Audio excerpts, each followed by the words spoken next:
Hola a todos, bienvenidos a Paredro, el podcast de libros, autores y demás actores del mundo literario. Volvemos con otro capítulo que busca invitarlos e incentivar la lectura de la novela Pedro Páramo para mejor disfrutar la adaptación de la que todo el mundo está hablando y todos estaremos hablando. En el episodio anterior nos referimos a los monólogos de Pedro Páramo, es decir, los monólogos de Dolores Preciado, de Pedro Páramo y de Susana San Juan. Hoy, en nuestro segundo capítulo, que pretende que al finalizar ustedes vayan y abran la novela, nos vamos a detener en un personaje fascinante que es el padre Rentería. Así es que vamos a leer un fragmento, como ya hicimos en lo anterior, y luego vamos a entrar a comentarlo. Leeremos el muy famoso fragmento 41, en el que encontrarán una primera frase que seguramente les hace referencia a otra, sobre lo que ya volveremos. El padre Rentería se acordaría muchos años después de la noche en que la dureza de su cama lo tuvo despierto y después lo obligó a salir. Fue la noche en que murió Miguel Páramo. Recorrió las calles solitarias de Comala, espantando con sus pasos a los perros que husmeaban en las basuras. Llegó hasta el río y allí se entretuvo mirando en los remansos el reflejo de las estrellas que se estaban cayendo del cielo. Duró varias horas luchando con sus pensamientos, tirándolos al agua negra del río. El asunto comenzó, pensó, cuando Pedro Páramo, de cosa baja que era, se alzó a mayor. Fue creciendo como una mala hierba. Lo malo de esto es que todo lo obtuvo de mí. Me acuso, padre, que ayer dormí con Pedro Páramo. Me acuso, padre, que tuve un hijo de Pedro Páramo, de que le presté mi hija a Pedro Páramo. Siempre esperé que él viniera a acusarse de algo, pero nunca lo hizo. Y después estiró los brazos de su maldad con ese hijo que tuvo, al que él reconoció, solo Dios sabe por qué. Lo que sí sé es que yo puse en sus manos ese instrumento. Tenía muy presente el día que se lo había llevado, apenas nacido. Le había dicho: Don Pedro, la mamá murió al alumbrarlo. Dijo que era de usted. Aquí lo tiene. Y él ni lo dudó, solamente le dijo: ¿por qué no se queda con él, padre? Haga locura. Con la sangre que lleva dentro no quiero tener esa responsabilidad. ¿De verdad cree usted que tengo mala sangre? Realmente sí, don Pedro. Le probaré que no es cierto. Déjemelo aquí. Sobra quien se encargue de cuidarlo. En eso pensé precisamente. Al menos con usted no le faltará el sustento. El muchachito se retorcía, pequeño como era, como una víbora. Damiana, encárgate de esa cosa. Es mi hijo. Después había abierto la botella. Por la difunta y por usted beberé este trago. ¿Y por él? Por él también, ¿por qué no? Llenó otra copa más y los dos bebieron por el porvenir de aquella criatura. Así fue. Comenzaron a pasar las carretas rumbo a la media luna. Él se agachó escondiéndose en el galápago que bordeaba el río. ¿De quién te escondes?, se preguntó a sí mismo. Adiós, padre, oyó que le decían. Se alzó de la tierra y contestó: Adiós, que el Señor te bendiga. Estaban apagándose las luces del pueblo. El río llenó su agua de colores luminosos. Padre, ¿ya dieron el alba?, preguntó otro de los carreteros. Debe ser mucho después del alba, respondió él, y caminó en sentido contrario al de ellos, con intenciones de no detenerse. ¿A dónde tan temprano, padre? ¿Dónde está el moribundo, padre? ¿Ha muerto alguien en Contla, padre? Hubiera querido responderles: yo soy el muerto, pero se conformó con sonreír. Al salir del pueblo precipitó sus pasos. Regresó entrada la mañana. ¿Dónde estuvo usted, tío?, le preguntó Ana, su sobrina. Vinieron muchas mujeres a buscarlo. Querían confesarse por ser mañana viernes primero. Que regresen a la noche.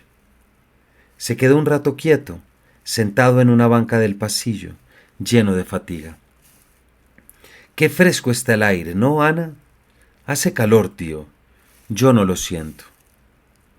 No quería pensar para nada que había estado en Contla, donde hizo confesión general con el señor cura, y que éste, a pesar de sus ruegos, le había negado la absolución. Ese hombre de quien no quieres mencionar su nombre ha despedazado tu iglesia y tú se lo has consentido. ¿Qué se puede esperar ya de ti, Padre? ¿Qué has hecho de la fuerza de Dios? Quiero convencerme de que eres bueno y de que allí recibes la estimación de todos. Pero no basta ser bueno. El pecado no es bueno, y para acabar con él hay que ser duro y despiadado. Quiero creer que todos siguen siendo creyentes, pero no eres tú quien mantiene su fe, lo hacen por superstición y por miedo.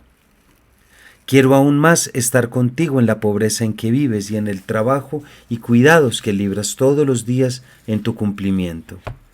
Sé lo difícil que es nuestra tarea en estos pobres pueblos donde nos tienen relegados. Pero eso mismo me da derecho a decirte que no hay que entregar nuestro servicio a unos cuantos, que te darán un poco a cambio de tu alma, y con tu alma en manos de ellos, ¿qué podrás hacer para ser mejor que aquellos que son mejores que tú? No, Padre, mis manos no son suficientemente limpias para darte la absolución.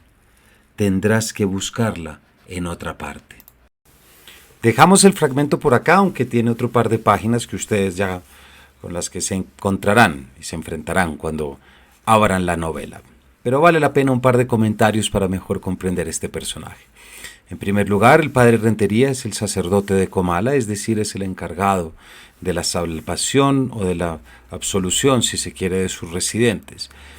Al ver que es un pueblo que no tiene ningún tipo de institución gubernamental, podemos decir que el padre Rentería simboliza de alguna forma un orden, pero es un orden corrupto, es un orden que ya no solamente está vacío en sí mismo, sino que, queriéndolo o no, se ha convertido en uno de los brazos fuertes de Pedro Páramo, precisamente. El episodio al que hacemos referencia es cuando el padre Rentería no puede dormir, ya que lo carcome el remordimiento de haber prácticamente perdonado a los malos y haberle negado el perdón a los buenos. Quien haya comenzado a ver la serie verá que desde el comienzo aparece el padre Rentería diciendo que no salvará de ninguna manera a Miguel Páramo porque fue un hombre malo, y está esa mirada de Pedro Páramo. Mirada que fuera de cámara, por supuesto, así como está fuera del texto, se absuelve con ese dinero que le paga Pedro Páramo para que pueda salvar a su hijo. Ese mismo hijo que, como ya leímos en el fragmento, el padre Rentería le lleva, diciendo que la madre murió, pero que él es.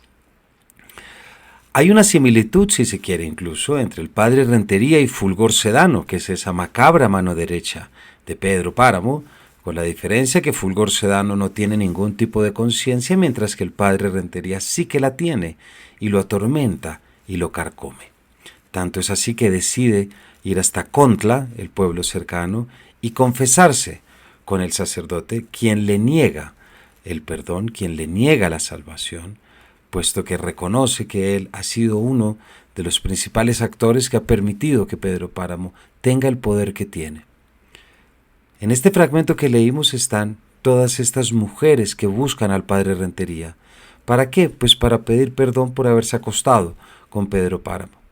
Pero al mismo tiempo, lo que vemos en el padre Rentería es que, aunque él dice, como ya le contesta a Fulgor Sedano, que estará dispuesto a casar a Pedro y a Dolores a cambio de 60 pesos, como para evitarse los problemas porque quiere arreglar algunas cosas de la iglesia, en definitiva lo que representa es la corrupción absoluta de la religión, la falta de salvación, la falta de cuidado, y por supuesto también determina algo muy importante, y es que al finalizar la obra, como ustedes verán, el padre Rentería se une a aquellos que se levantaron en armas en la denominada Guerra Cristera, que ocurre entre 1926 y 1929. En el momento en el que decide irse de Comala y abandonar su puesto religioso, no solamente está abandonando su profesión, sino que también está abandonando a todos los habitantes de Comala y los está dejando condenados, porque ya después de esto nadie habrá que logre perdonarlos.